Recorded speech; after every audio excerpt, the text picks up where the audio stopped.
Good evening, everybody. We will start the Planning Commission meeting in just a moment. We are still having some planning commissioners joining through the Zoom interface.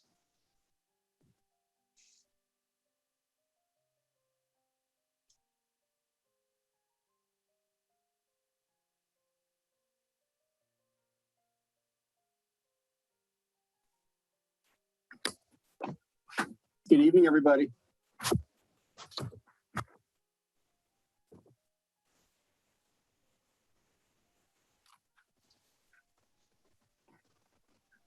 Good evening, Chair Niblin. We do have enough commissioners to proceed with the meeting whenever you're ready. That sounds great. Well, why don't we go ahead and get started then? I want to welcome everybody to the November 15th, 2021 meeting of the Pacifica Planning Commission. And as we've done before every meeting for many months now, I'm going to go ahead and offer some preliminary comments regarding the way that we'll conduct the meeting this evening. And start by noting that this meeting of the Pacifica Planning Commission will be conducted pursuant to the provisions of Government Code Section 54953 as amended by Assembly Bill 361, which authorizes teleconference meetings under the Brown Act during certain proclaimed states of emergency. The governor of the state of California proclaimed a state of emergency related to COVID-19 on March 4th of 2020. This teleconference meeting is necessary so that the city can conduct essential business, and it's permitted under Government Code Section 54953 in order to protect public health and safety of the attendees. Consistent with Government Code Section 54953, the Planning Commission meeting, this Planning Commission meeting will be held via teleconference only, and there will be no physical location open to the public. Planning commissioners and staff will teleconference into the meeting by audio and/or video. The public can observe the meeting remotely via the Zoom link as the primary means of participation, or via cable channel 26 for live stream broadcasts as alternate methods of viewing the meeting. Participation via the Zoom link will enable the meeting to be observed live and will enable the public to speak during public comment periods. The Zoom link was published in the meeting agenda. Live public comments are being accepted at this meeting. Public comments may be provided live by members of the public utilizing the Zoom link to participate in the meeting. Utilize the raise hand function in the Zoom application on a computer, smartphone, or tablet, or else enter *9 to raise your hand if you're dialing in by phone. Please ensure your name is correctly entered in your Zoom profile so city staff may properly identify you when it's your turn to speak. Those dialing in by phone will be called to speak by the last 4 digits of their phone number as shown in the Zoom interface. So with that preliminary information provided, we'll turn then to the agenda proper, and I guess we'll go ahead and start with the roll call, please. Thank you, Chair. Commissioner Berman. Present. Commissioner Domerat. Present. Commissioner Godwin. Present. Commissioner Hauser. Present. Commissioner Leal. Present. Commissioner Niblin. Present. Thank you. So then we'll move to salute to the flag. Mr. Murdoch, maybe you could lead us in the salute to the flag this evening. Thank you, Chair. I pledge allegiance to the flag of the United States of America and to the republic for which it stands, one nation, under God, indivisible, with liberty and justice for all. Thank you, Mr. Murdoch. So we'll move to administrative business, and we have a few items of administrative business. Before we take the items up, I'll ask if there's any public comment with respect to any of the items of administrative business. Mr. Murdoch, could you help us with that? Absolutely, Chair. I don't see any hands raised to speak on that topic.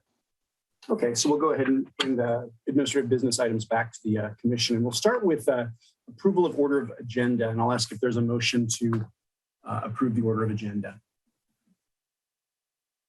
Commissioner Hauser. I will make a motion to approve the order of the agenda. Thank you. Commissioner Hauser's moved to approve the order of agenda. Is there a second? Commissioner Godwin. I second the motion. Okay, well, we have a motion and a second. Could we get a roll call vote, please? Commissioner Berman. Yes. Commissioner Domerat. Yes. Commissioner Godwin. Yes. Commissioner Hauser. Yes. Commissioner Leal. Yes. Commissioner Niblin. Yes. That motion passes unanimously. Thank you, Mr. Murdoch. Next on the agenda is approval of minutes. And we have 2 sets of minutes, one for our meeting of October 18th, 2021, and the second set for our meeting of November 1st, 2021. And I'll ask if there are any comments or motions or a motion with respect to these minutes. You we could entertain a motion for both of them collectively. We could entertain motions singly, or alternatively, again, if there are comments, we can certainly deal with those now.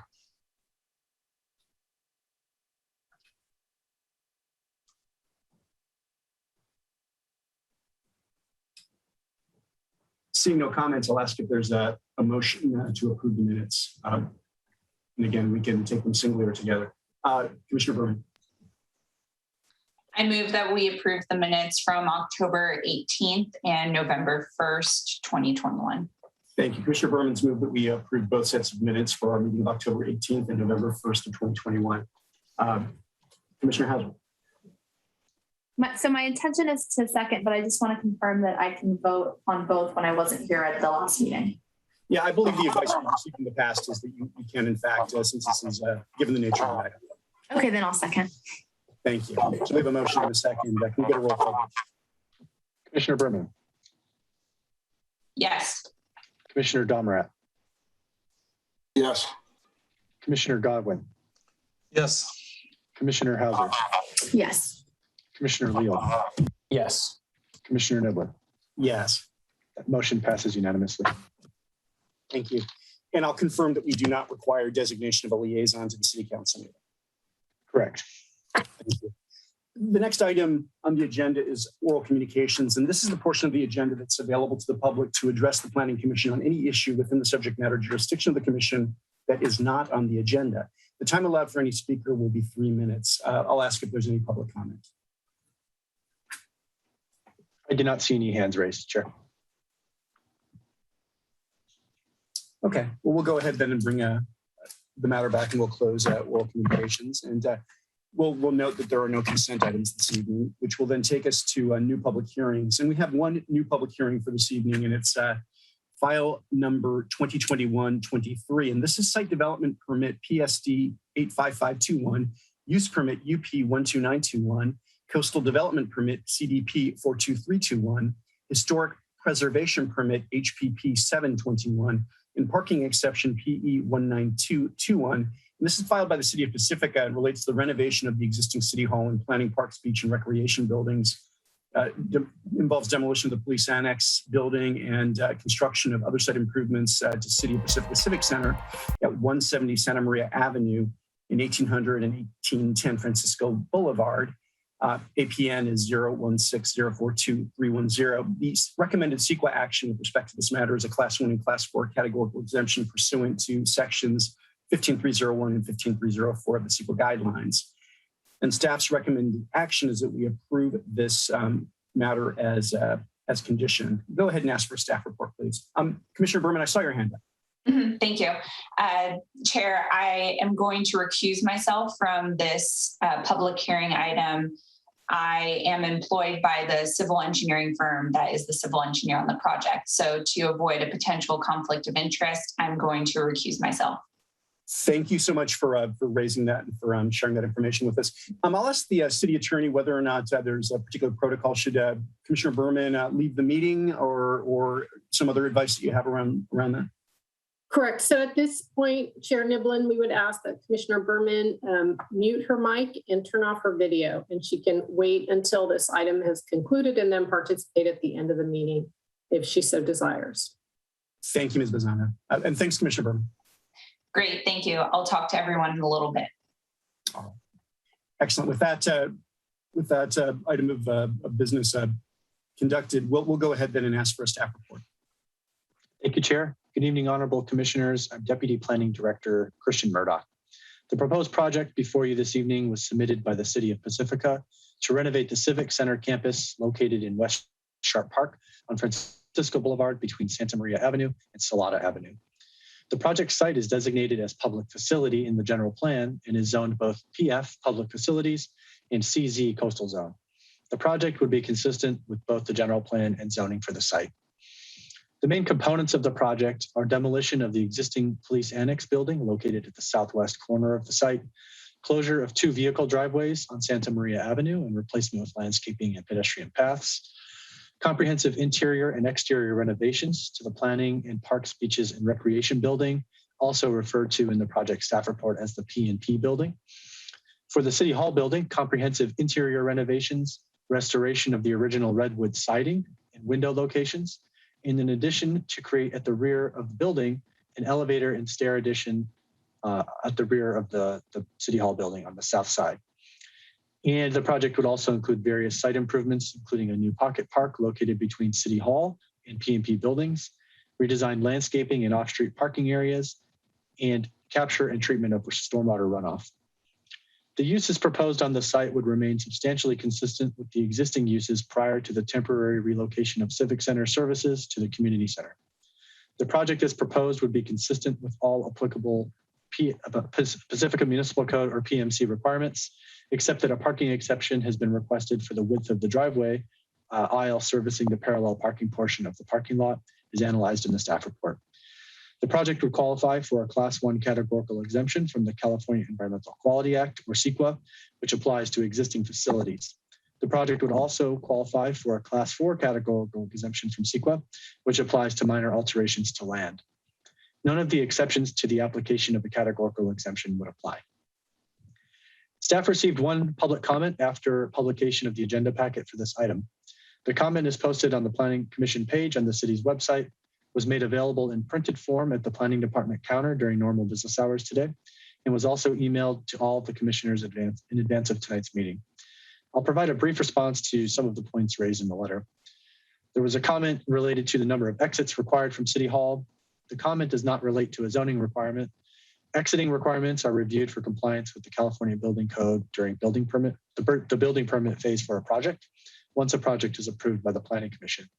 The project would comply, however, as the City Hall building requires only one exit.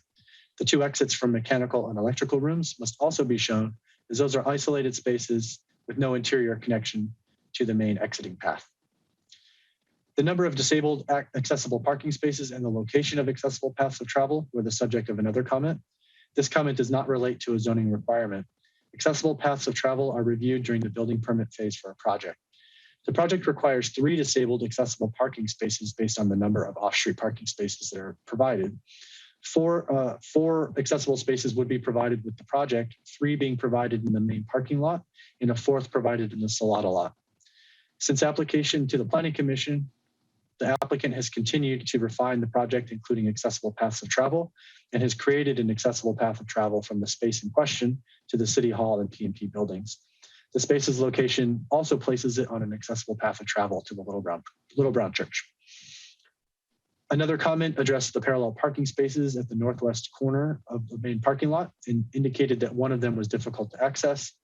The parking space complies with all applicable PMC requirements. However, if the commission is concerned about convenience of access to this space, the PMC would allow the space to be converted into motorcycle parking. Another comment related to accessible parking at the northeast of the main parking lot and indicated that it was difficult to access in the commenter's opinion. The parking space as designed meets all applicable PMC requirements. In the small parking lot, maneuverability must be balanced with proximate location to accessible paths of travel and the uses served in staff's opinion. Another comment indicated that open doors would obstruct the path of travel along the parallel parking spaces. This comment does not relate to a zoning requirement. The design of these parallel parking spaces adjacent to the accessible path of travel is acceptable under applicable accessibility codes, and the arrangement is typical for all sidewalk paths of travel adjacent to driveways or streets. The city's Certified Access Specialist, or CASP, has noted that open vehicle doors that temporarily obstruct a path of travel do not violate the California Building Code's accessibility provisions. And in practical terms, such obstructions would be momentary while passengers are entering or exiting their vehicles. Another comment indicated that trees were planted too close to the sidewalk. This comment does not relate to a zoning requirement. The applicant's landscape architect has indicated that the trees are at a typical placement for tree cutouts next to sidewalks, and that the proposed tree is a medium-sized tree and is unlikely to interfere with the sidewalk. Another comment indicated that the conceptual plan for the Salada lot is not in the project plans attached to the staff report. That comment does not relate to a zoning requirement. The conceptual plan for the Salada lot is not part of this project and would be subject to further review by the city in the future. And lastly, there was a comment related to the Little Brown Church parking and the request for spaces to be designated and made available for the Little Brown Church. The property on which the Little Brown Church is located currently does not have any off-street parking due to the location of the northern and western lot lines. The city in 2008 granted a parking exception to the Little Brown Church to waive off-street parking requirements, noting in part that a practical difficulty and unusual hardship existed due to the property not having sufficient area outside of the building footprint to provide off-street parking facilities. However, a disabled accessible parking space at the northeast corner of the main parking lot would be located on an accessible path of travel to the accessible entrance of the Little Brown Church located on its northern elevation. With that said, staff recommends that the Planning Commission adopt the attached resolution to approve the proposed project and find the project exempt from the California Environmental Quality Act. I am available to answer any questions. Thank you. Thank you, Mr. Murdoch. Are there any questions at this time for Mr. Murdoch related to the project, clarifications or things of that nature? Commissioner Damara. Has there been any consideration given to EV charging? A couple of EV charging stations there on site, maybe for future Pacifica city vehicles charging, and then also any consideration to alternative energy, solar panels, solar interest at the site. City can easily demonstrate some potential of that to the community. So. Yes, thank you, Commissioner Damaret. Both of those points were discussed and analyzed by the Planning Department with the relevant city staff serving as applicant. As far as the solar panel component, the building code requires that the P&P building be made solar ready, and that will be the case. The flat roof on that site is potentially suitable for future installation of solar panels. However, those are not a part of the project at this time. And with respect to electric vehicle or EV charging stations, the zoning code does require that the project would install, I believe, 2 or possibly 3 EV charging stations, which would be able to charge multiple vehicles. Those are proposed on the western portion of the parking lot area.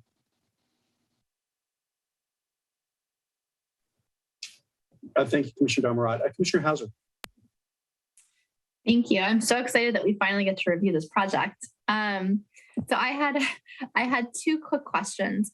One was I wanted to understand how trash is collected because it looks like it's on a walking path rather than a vehicular path. And I just wanted to understand the thought process there.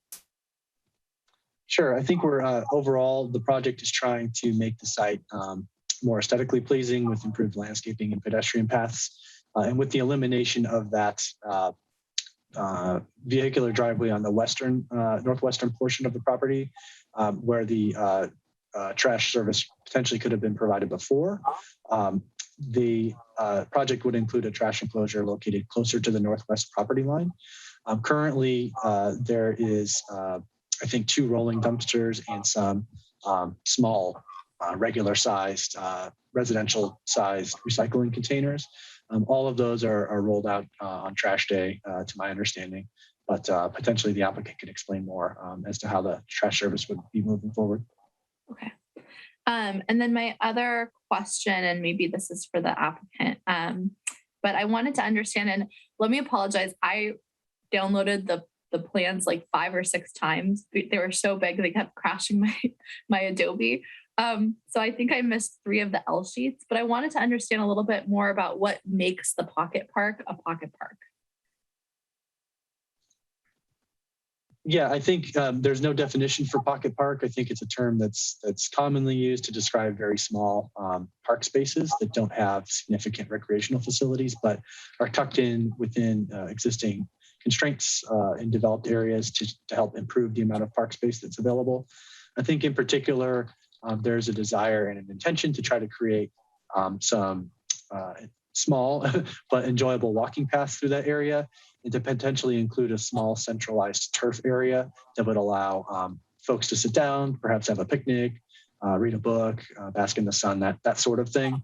It would be more recreative than pedestrian oriented or just a walking path alone. And so I think those are the components that, in my opinion, made it more aligned with a pocket park type of function. Yeah, and again, the purpose of my question is more that I just didn't actually get to see the graphics. So it's not like a seating area, it's turf area and walking paths. Well, most directly in the area that I think we would describe as the pocket park, it's paths and a turf area along the central portion of that. There is proposed as well, I would say more integrated with the architecture of the P&P building, but some stepped up seating there. I think stained concrete seating, sort of like an amphitheater type of style, that I think would also provide some additional park-like functionality to the space. Okay, thank you. Thank you, Commissioner Hauser. Commissioner Damrod, I see your hand still up. Was that left over, or did you have a further? Excellent. Okay, well, I don't see further hands at the moment. This is kind of an unusual situation because we sort of got the applicant's perspective in some sense from staff, but that said, I guess there is technically speaking, an applicant as well, and our ordinary process is to afford the applicant opportunity to present the project. And I guess we'll do the same in this instance, just to be consistent. And is there a particular designated individual to speak for the applicant, Mr. Murdoch? Yes, there is, Chair. I think starting the presentation for the applicant would be Deputy Public Works Director and City Engineer Sam Bautista, and then he's joined by a consultant team as well. Great. Mr. Bautista, please go ahead. Good evening, Planning Commissioners. Sam Bautista, your Deputy Director of Public Works, and I am the project manager for the Civic Center Campus Facilities Project. So exciting things are happening at the Civic Center, and tonight we have the opportunity to showcase it with you. The city hired Group 4 architects and the team of Don Merkis, Carolyn Carlberg, Gary Ching, and Cozy Hanula, along with the subconsultant Marco Esposito of the SWA Group. They've done an amazing job in coordinating with city staff, addressing residents and city council concerns, and designing a civic center campus that will enhance the Sharp Park neighborhood. The renovation of the existing buildings will provide city employees with updated and efficient working spaces, while the upgraded site will attract residents and visitors to an inviting destination. So with that, let me introduce you to architect Carolyn Carlberg of Group 4, who will go over the work plan, schedule, design, and next steps of the project. Great, thank you, Mr. Bautista. Ms. Carlberg, please go ahead.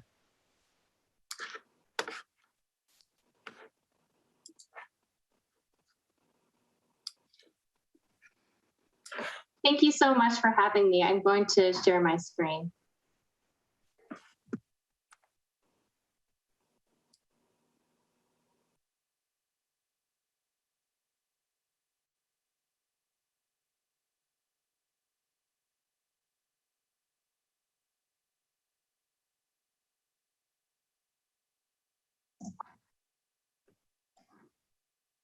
Can everyone see my screen? Yes, we can. Yes, excellent. Thank you so much for having me here tonight. Thank you, commissioners, and thank you so much, city staff. We've so greatly enjoyed working with the city thus far on this really exciting project. We have a great presentation for you. Just wanted to give you an overview of the project, and we'll be here to answer any questions at the end of the presentation. So for our agenda, we'll go over the work plan and schedule briefly. Then we'll get into a design update, going over the site plan, the floor plan, the exterior design and material palette, as well as next steps. So first, we have been working hard on this project. I know we just had a project participation since July, but we actually started the project in last year with the feasibility study, and then moved into conceptual design at the beginning of this year in January, and now have started schematic and design development, which is in July, which completed in October of 2021. Since July, we have been busy engaging staff. So we've had a staff workshop in August. We had several focus groups for the public service counter and the mailroom in September. We had a second staff workshop in October as well. For community engagement, we had a neighbors meeting on October 13th of this year.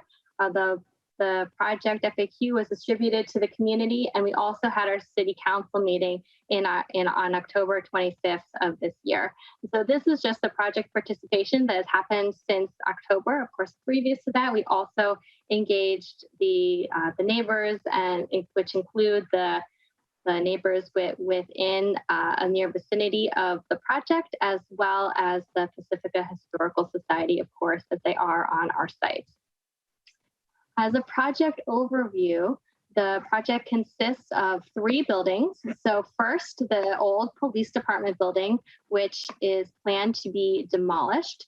Secondly, the City Hall building, where we are planning a full interior renovation and exterior rehabilitation of the building. The exterior rehabilitation will be in compliance with the Secretary of Interior standards for rehabilitation. The plan is to remove the stucco and expose the redwood siding underneath and rehabilitate that redwood siding.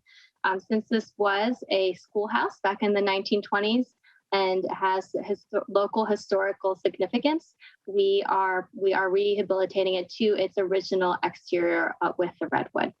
In addition, for City Hall, we are providing a new addition for accessibility, a stair and an elevator on the south side of the building. So that would be right where the parking lot is right now. For the third building is the Planning, Parks, and Beach and Recreation building. And for this building, we are also planning a full interior and exterior renovation of this building. This building does not have local historical significance, and so the exterior treatment of this building will be quite different than the city hall. In addition, we are renovating the existing site, with new parking, hardscape, landscape, and the pocket park that was mentioned previously between the 2 buildings. We are very excited to be working with Marco Esposito at SWA, who is also on the presentation panel with us this evening. This is the site plan that he and his team put together along with our civil engineers.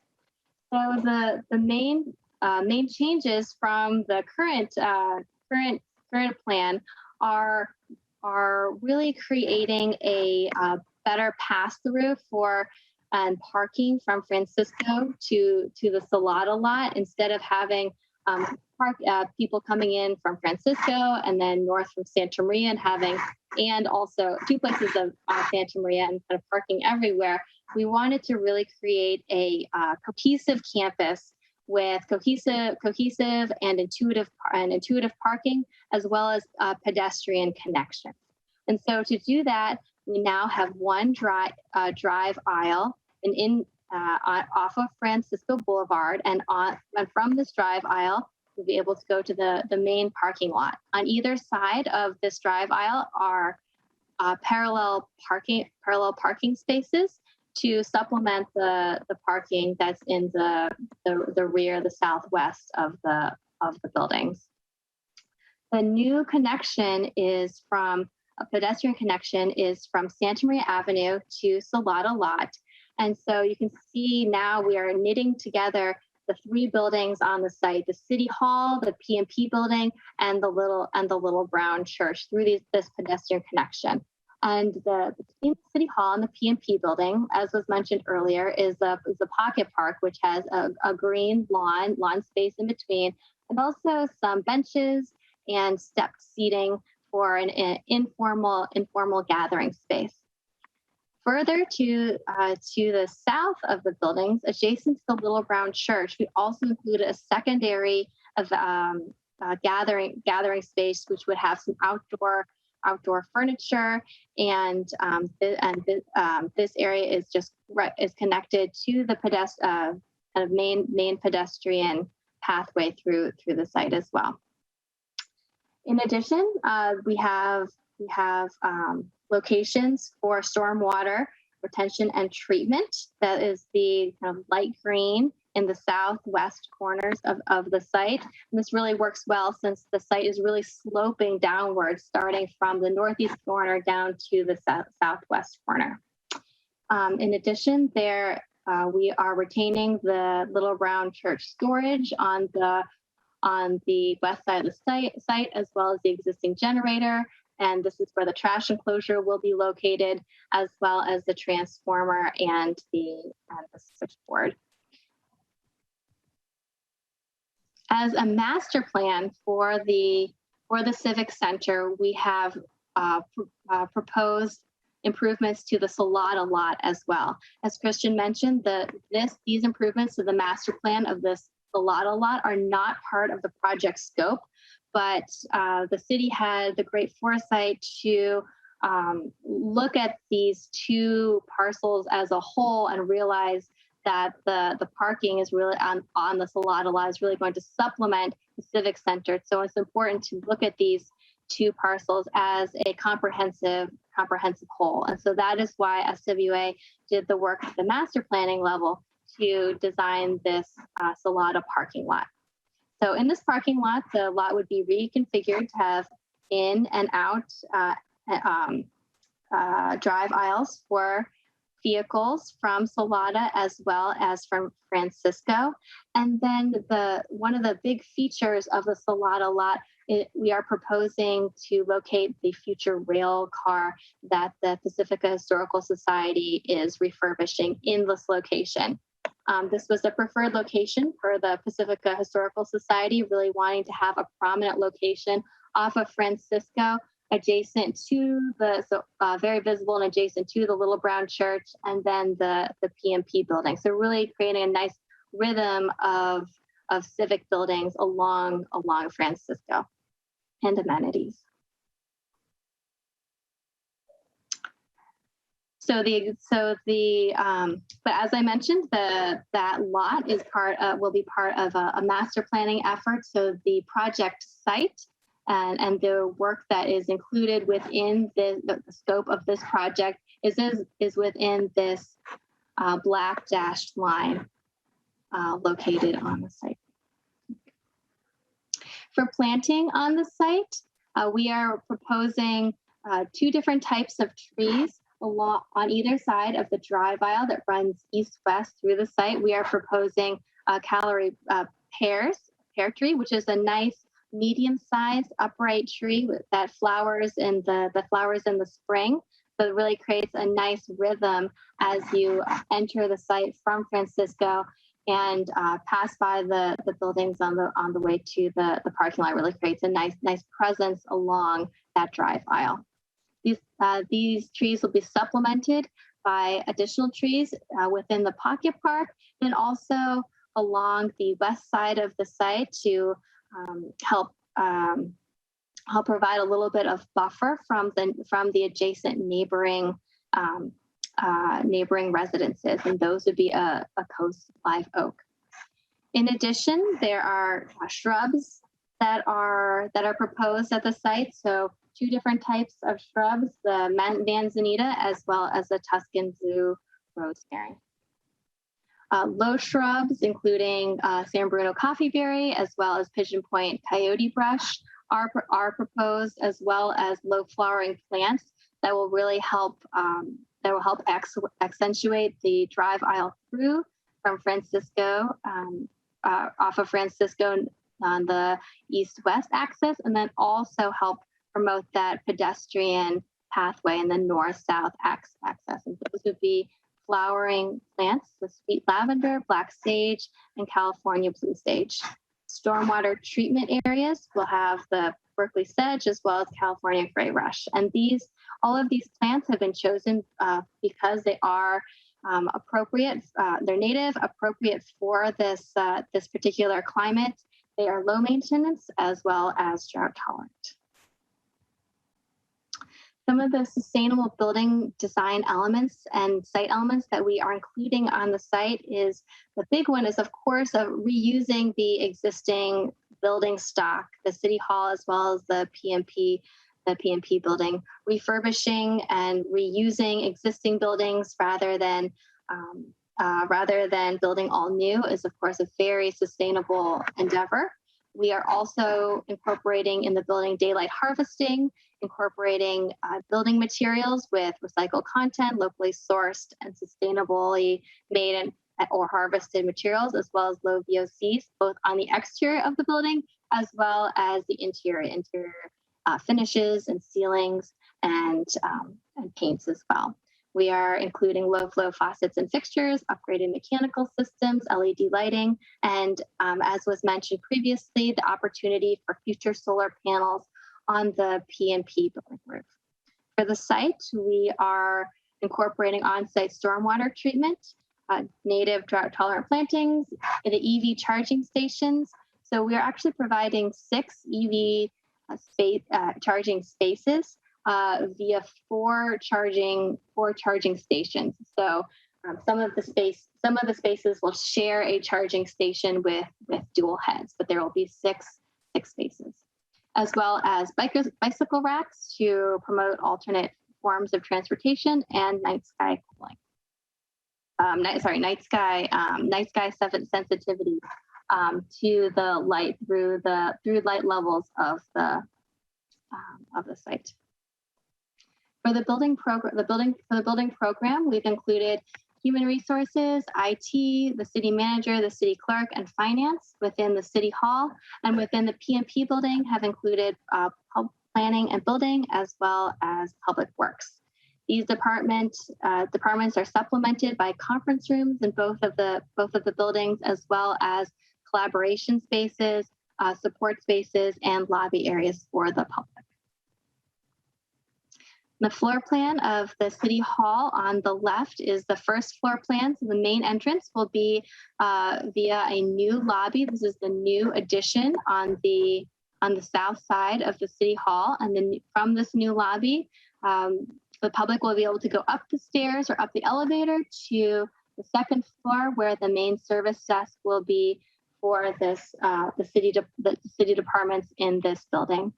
The first floor will be designated for city staff and will include open office space for IT and HR, as well as shared conference rooms and collaboration spaces, which can also be used as a waiting room or pre-function space for the conference room, and can be used as a breakout space for smaller informal meetings for staff.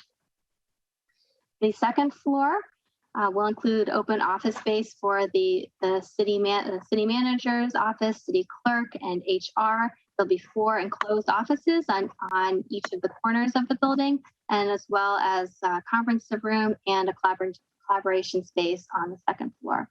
This building will be supplemented with restrooms that are available to the public, as well as a staff-only restroom and back-of-house spaces, mechanical, electrical storage, and server rooms. For the PMP building, the main entrances will be off of the east facade, as well as the south, and will come into this main public lobby with a service counter. There are also conference rooms for this building. One conference room in the corner, on the southeast corner, and then 2 conference rooms which can combine into one larger conference room here as well. These conference rooms are directly located off of the lobby, so are easily accessible for the public as well, as works for the staff, letting them into these spaces for various meetings and city functions. In the back area, there's open office space, as well as 5 enclosed offices, a quiet work area, another collaboration or breakout space, and a break room. There'll also be a workroom, public restroom and staff restrooms, electrical, mechanical, and storage rooms. These are some exterior renderings of the new building. So we're very excited to share this rendering. This is a view from Francisco Boulevard, looking west through the new Civic Center drive aisle, and on the corner is the new PMP building facade, and the entrances on the south side you can see here, and on the east side. And so for the PMP building, we've really reimagined the building with the help of city staff in making it a lot more contemporary and appropriate to the 21st century functions within. We've designated a metal tower element at the south entrance to help designate this south entrance. This is a rendering looking north from the parking lot towards City Hall and the PMP building through the Pocket Park. So in this rendering, you can see the City Hall building as well as the new addition that is located on the south side that contains that stair and elevator core as well as the new lobby. This design of the City Hall addition is really meant to complement the original City Hall building, not match it. And so what we've done here is we've tucked the building under the eave of the existing City Hall building to give some deference to the original City Hall building. And we've used some of the datum lines of the City Hall to help inform the proportions of this building, and used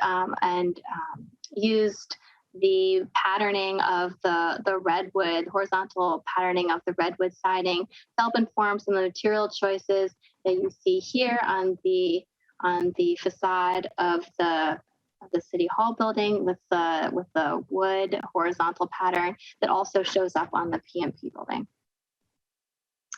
Here's a location from the location from the parking lot, looking north at the City Hall building and then back at the PMP building. And then the view from Santa Maria Avenue, the corner of Santa Maria Avenue, looking towards Francisco Boulevard, as well as down Santa Maria. And then the view of the rehabilitated City Hall.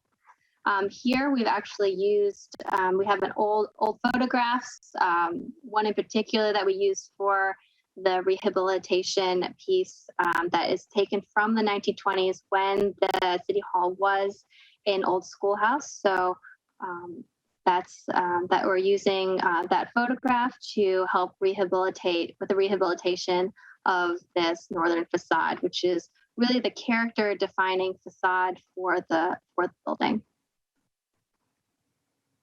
For the exterior finishes, we are proposing base materials of a colored stucco in a nice cool slate blue color, as well as a dark charcoal gray window trim.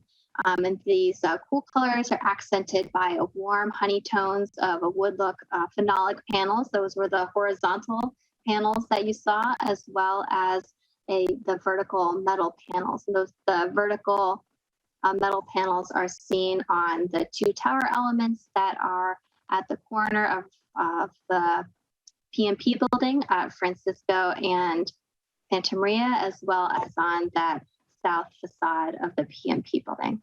And then the City Hall will be painted a creamy white color to match the existing original painted redwood color of the building. Our historical architect actually went out and took some paint chips and looked at them under a microscope to find the original paint color. So this is the color that matches the closest and coordinates nicely, the nice neutral color that coordinates nicely with the color palette.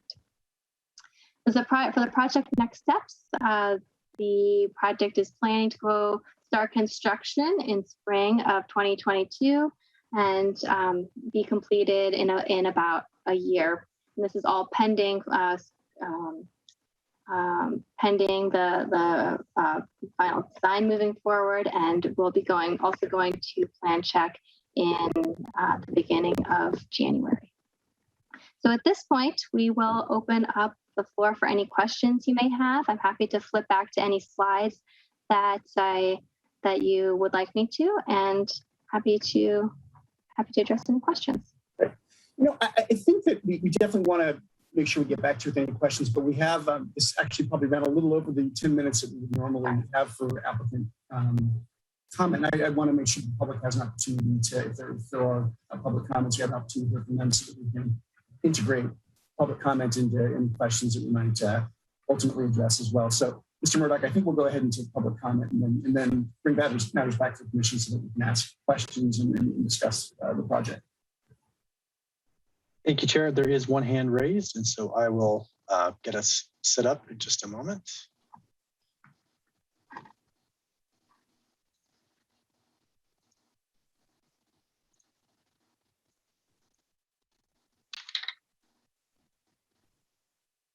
All right, Christine Bowles, please go ahead. You have 3 minutes. Good evening, commissioners and staff. My name is Christine Bowles. I sent you a letter regarding my concerns about several potential site parking issues yesterday, and I heard staff's rebuttal, if you will, but I actually object to the staff's dismissal that my comments don't relate to the zoning application you're reviewing, as they actually directly relate to the parking variance application for the driveway width that you're considering tonight as part of this application. The substandard parking access aisle makes several of the parking spaces very difficult to access, and I just want to make sure you are aware of that. The site plan only shows 2 handicap spaces, not 3, as stated by staff.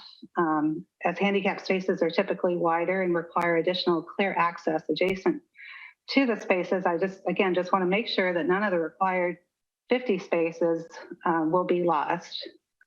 Similarly, for the Salata lot, the application states that 30 of the required 50 spaces will be located here. And I appreciate the applicant actually showing that plan, and I did a quick count, and it actually shows only 26 spaces will be available, not the 30 that are mentioned in the application. So it seems prudent to me to include a parking variance tonight as part of this application to ensure that the rail car location can be built in the future. I know the council supports this and has been in communication with the Historical Society about this location as well. Thank you very much. Thank you, Ms. Bowles. Are there any other comments, Mr. Murdoch?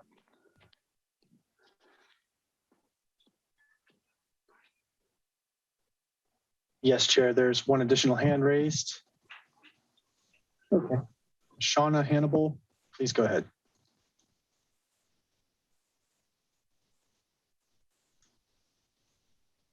Hello, can you hear us? Yes, we can. Please go ahead. Yeah, I'm just wanting to verify something on the south side of the property. There's an existing large cypress tree, I believe, and it looks like the current driveway exit is on the north side or the east side of that tree. Looks like it's moving to be on the west side of that tree, and perhaps the sidewalk will bump out into Salata around that tree. And I'm just wondering if that's correct, and also how the curbs will be marked in that area. Will there be no parking on the part that bumps out? Will there be other lost parking spaces down the way, or how will the street parking change? And this is Richard Stevens, by the way. And where you live? I live at 147 Salata. Thank you, Mr. Stevens. Anything else? No. Okay. Appreciate your comment. Thank you. Mr. Murdoch, are there any other comments? I don't see any other hands raised. Thank you. Okay, well, we'll go ahead then and close the public comment portion of all this, and we'll bring the matter back to the commission and for discussion, deliberation, any questions for Ms. Carlberg or staff. So I'll go ahead and ask my colleagues if they have any questions or comments or deliberation. Commissioner Hauser. Thanks, Chair. So I really appreciate the presentation and the detail that was put into it. I love that the renderings were provided both in the staff report and also on the screen. So thank you for doing that. I mean, I have questions and commentary, so maybe I'll just start with the commentary. I think this is super, super cool. And again, I love that we're here. I love that we're doing pollinator species and butterfly species, like with the lavender and sage. I love that the rail car has finally made it. I know that we've been talking about that or hearing about that for years. So I think those would be great. I had a couple of questions, and they may be a little bit wish listy. So if it's not possible, obviously let me know. But I'm wondering on the corner of Santa Maria Avenue and Francisco, I feel like a lot of people who come to City Hall and to visit planning and building are coming from Highway 1 and driving south. And I noticed that we have this really cool signage that is throughout the project, but we don't have any specifically on that side. And I think it would help with both wayfinding and also, recognizability. Although having a brand new building probably will scream municipal. But I'm wondering if that's a possibility to entertain. Well, I'll start, and then perhaps the applicant can add on. We did discuss the potential locations for signage, and I think the applicant preferred to minimize the draw to that corner of the building, if you will, so as not to confuse the correct location to access the buildings. And so it was a conscious decision to try to downplay some of the landmark status, if you will, other than to give it a strong, corner presence architecturally. But perhaps there's, some additional ways to achieve what you're desiring, Commissioner Hauser, if the applicant wants to add on to that. Okay. I'm still trying to figure out who the applicant is. Yeah, Ms. Karlberg, did you want to speak to that, or Mr. Bautista? Anything further to add? Sure. I just wanted to second Christian's comment. We did look at signage on that corner initially, but really did want to make sure that everybody knew that the entrance, both the vehicular entrance off of San Francisco, as well as the building entrances for the PMP building, and then further into the site, the City Hall, were really clearly located at that southeast corner. That being said, the big sign is for the Pacifica Civic Center is on the east side, on that kind of southeast. It's a part of it is on that east corner of the building. And then two comments. I think in the Pocket Park area, I think those spaces, I think it's really cool that it's being provided. I think a bench would be really a great idea. People tend to use those spaces more if they know that it's for them. So like one place to sit that shows that, I think would be really important. And then my only other comment is, I know we're talking about solar already, and I know solar is expensive, but I mean, on a new building in this environment, I think it's really important to have some sort of plan for the solar, whether it's now or soon in the future. Because I know it costs money. It's probably not in the budget, but I think it should stay on the radar. So those are my comments. And then the only other question was, I just wanted to clarify what one of the public commenters had asked. It looks like that tree is planned for and a bulb out. And so it would be great if you could confirm.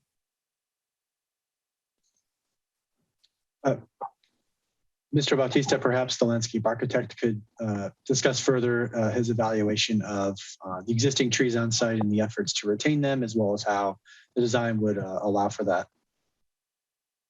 Yes, Marco Esposito is in the as a panelist, so we could go ahead and address that question. Great, thank you, Sam. Hello, commissioners. As was noted, the large cypress on Salada is maintained, and as you know, there's parking on both sides of the one-way street, and because of the enormous size of the tree trunk, we would be taking out the parking lane for a short distance on that the side of the cypress.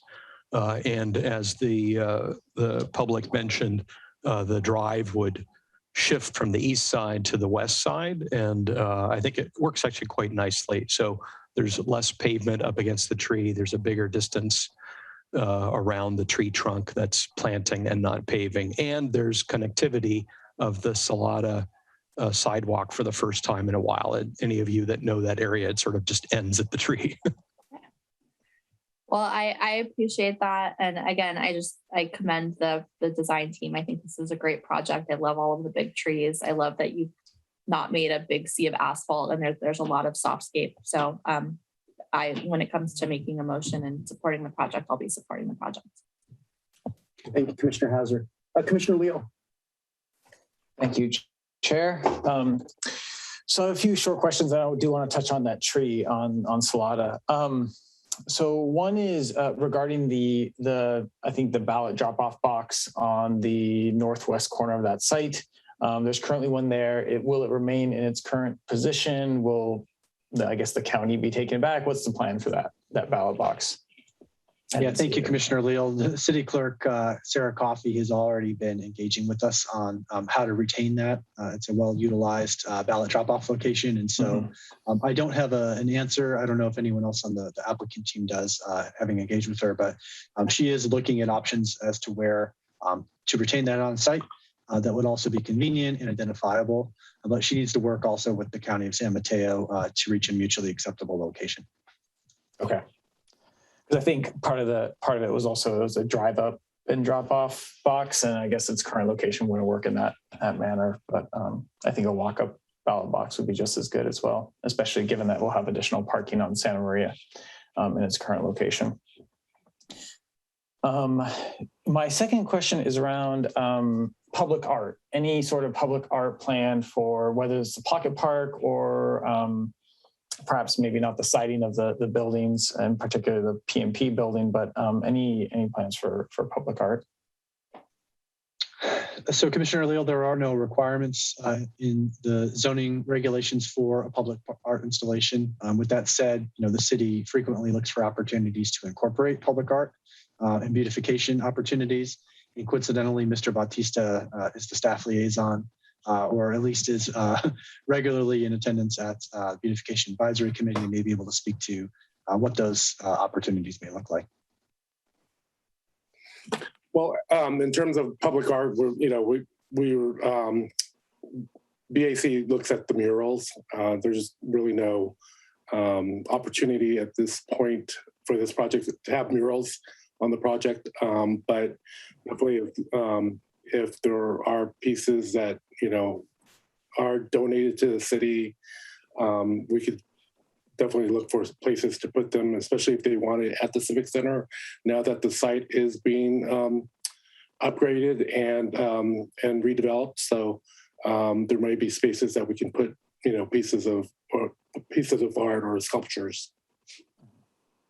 Okay, it just reminds me of I think a project we saw, I don't know how long ago, but I think it was the concrete animals out at Beach Boulevard, like sticking one of those animals or an additional animal in that pocket park seems like a potential great use of that space, and to lighten it up with something unique. And then I want to echo the comment around solar. I think not having solar panels as part of this project is kind of I understand why not, but it's also like if we're investing significantly here and having solar included would be extremely nice. But I'll just leave that as a comment. And then lastly, I want to touch on the tree on Salada a little bit. So as I think, Marco, you may have mentioned, that tree has essentially eliminated that sidewalk for people to walk safely on that sidewalk. And while I think the numbers pan out, the numbers seem to work for the driveway width as well as the spaces for the EV vehicles, like the eye test concerns me in terms of future growth of that tree and essentially digging up that driveway. I saw there was mention on, I think it was maybe page maybe 124, 122, packet page 124 or 122, there was talk of a fence. I wasn't sure if that was temporary or a permanent structure around the tree. If someone can clarify that. Commissioner Leal, there are a number of references in the staff report to tree exclusion fencing during the construction phase of the project. I'm not aware of any permanent fencing proposed to be installed, but others can elaborate if I missed that in the plans. It was on 122. I think 122 of the packet page, it says just protect in place with tree protection fencing. I wasn't clear if that was just kind of the typical construction temporary fencing or if that was permanent fencing that we would have so that cars actually don't drive into that given its proximity to the driveway. Right. Permanent fencing has not been a component of the project to my knowledge. The tree exclusion fencing and references there to are construction phase tree protection fencing to ensure the tree's not damaged by equipment and other construction activities. Okay.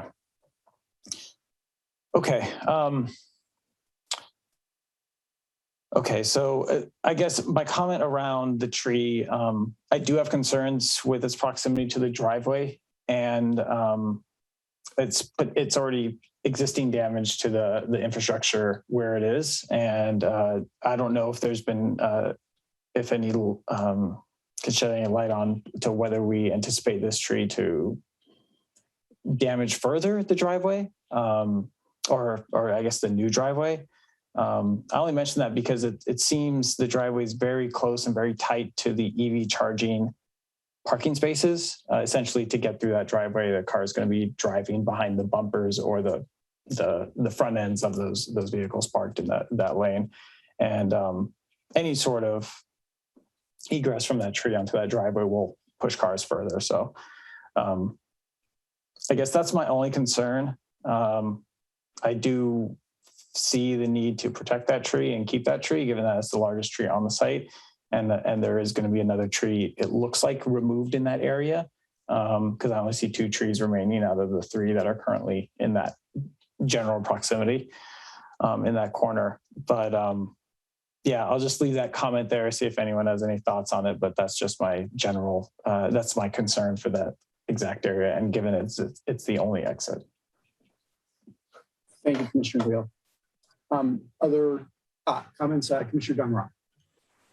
To support the idea of the public art, but maybe a little corollary to that would be student art, where maybe there could be a dedicated space where students from our local schools can display some of their creativity. And it does a couple things. One, it does display their creativity, but it also brings the younger members of our community to the City Hall area so that they could see, what government is about and what city government is about, and enjoy that space, and they could display their artwork. And it could be maybe a rotational thing with the different schools, but I think that would be a good use of some space somewhere in one of the parks. So thank you. Thank you, Commissioner. Commissioner Hauser. I just wanted to mention that when Commissioner Domerat said that, it dawned on me that with the schoolhouse connection of the historic building, that's such like an apt thought, and it's such a cool idea. And then I wanted to make one more volley for my bench in the parklet. Maybe there could be some sort of school public art on the bench. So great, thank you. I'm hoping that staff can take that these suggestions back to appropriate folks to integrate into things as they go forward. Other comments or questions or deliberation?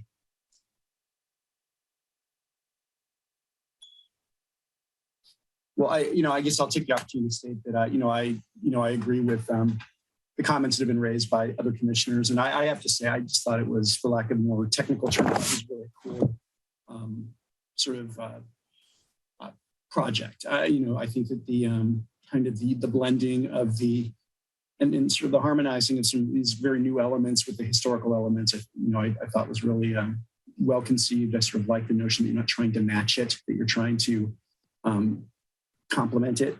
And I think it's really well conceived. So I'm very much in favor of the project. I am a little concerned about some of the vehicular aspects of things. It's a tight area, and I think we just have to deal with the fact that it is. I think some of the concerns that have been expressed about it are well taken, but people are just going to have to be careful and patient, I guess, for lack of better solutions. It sounds like what we're proposing is to code, so to speak, but perhaps not optimal. But we sometimes have to kind of adjust to less than optimal circumstances. So anyway, that's my thinking on the matters been raised. Again, if there's anybody at this point who's inclined to make a motion, I'm sure we would entertain one, or if there's any other deliberation, of course, we could entertain that as well. Commissioner Hauser. I am pleased to make the motion. I move that the Planning Commission finds the project is exempt from the California Environmental Quality Act, approves site development permit PSD 85521, use permit UP 12921, coastal development permit CDP 43221, historic preservation permit HPP 721, and parking exception PE 19221. By adopting the resolution included as attachment A to the staff report, including conditions of approval in Exhibit A to the resolution, and incorporates all maps and testimony into the record by reference. Thank you, Commissioner Hauser, for that motion. Is there a second to Commissioner Hauser's motion?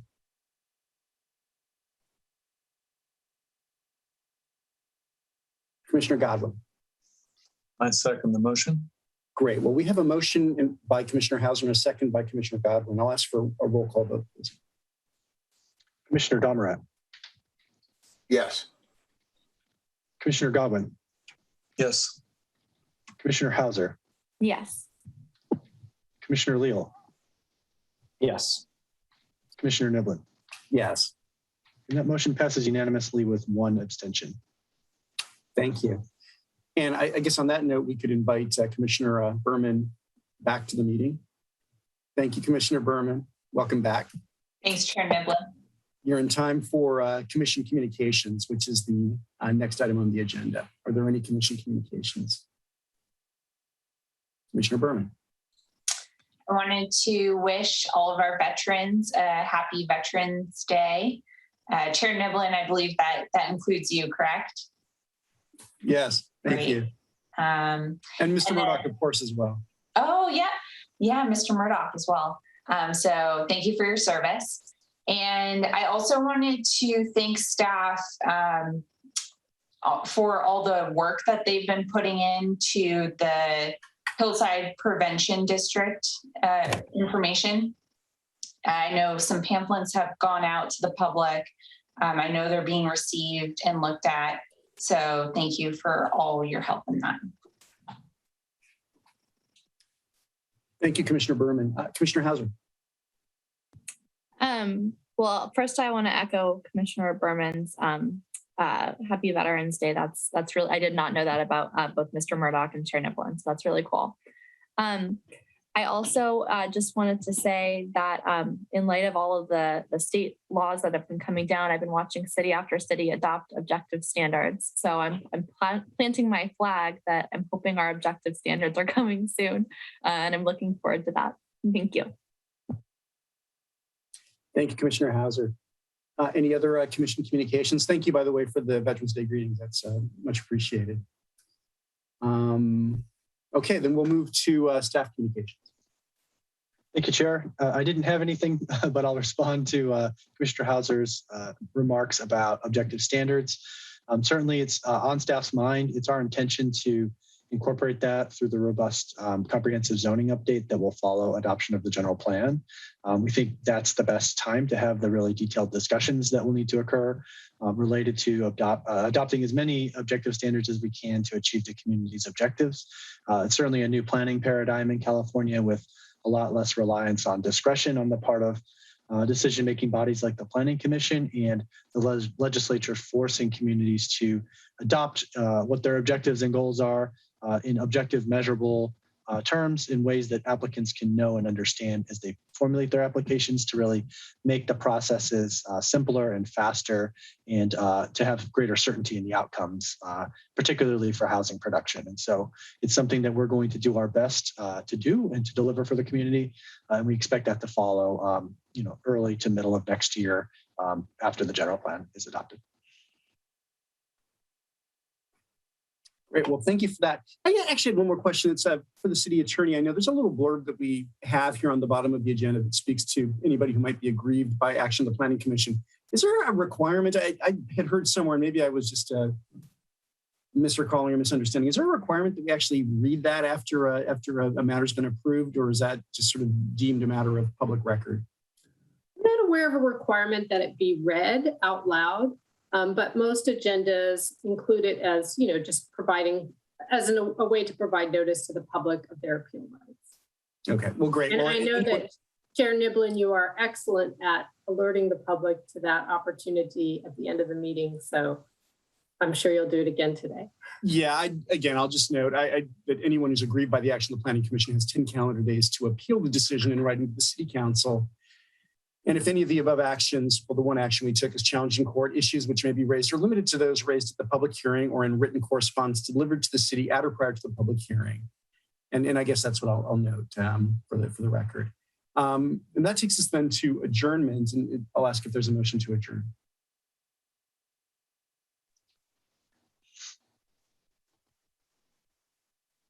I will move that we adjourn. Commissioner Berman? Second.